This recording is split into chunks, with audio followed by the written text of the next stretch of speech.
तो देखो बच्चों, ऐसा क्वेश्चन आप नाइन्थ क्लास की एनसीईआरटी से सॉल्व करते आ रहे हो कि एक कोई मास मूव कर रहा है, उसके ऊपर दूसरा मास मूव रख दिया गया है। जैसे एक स्केट बोर्ड होता था नाइन्थ क्लास में, याद होगा आपको एनसीईआरटी के क्वेश्चन में। उसके ऊपर कोई गर्ल है, वो आके जंप करके बैठ जाती है, तो उसकी वेलोसिटी कंबाइन सिस्टम की क्या आएगी। तो इस टाइप के जितने भी क्वेश्चन होते हैं जिसमें मास ऐड कर दे रहे हो आप ऊपर से, आप देखते हो एक्सटर्नल फोर्स कहीं से लग रहा है क्या?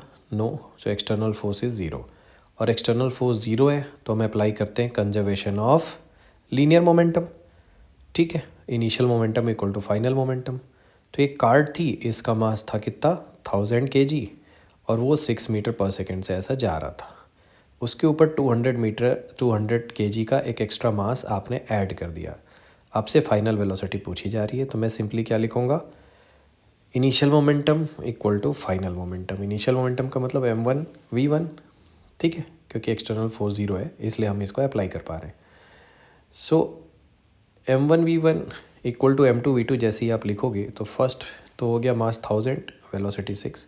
सेकेंड केस में मास है 1200। याद रखना ये 200 kg एक्स्ट्रा मास लिखा है, तो 200 मत पुट कर देना। सो 1200 विल बी द मास। यहाँ से फाइनल वेलोसिटी जैसे ही आप निकालोगे तो 6000 अपॉन 1200।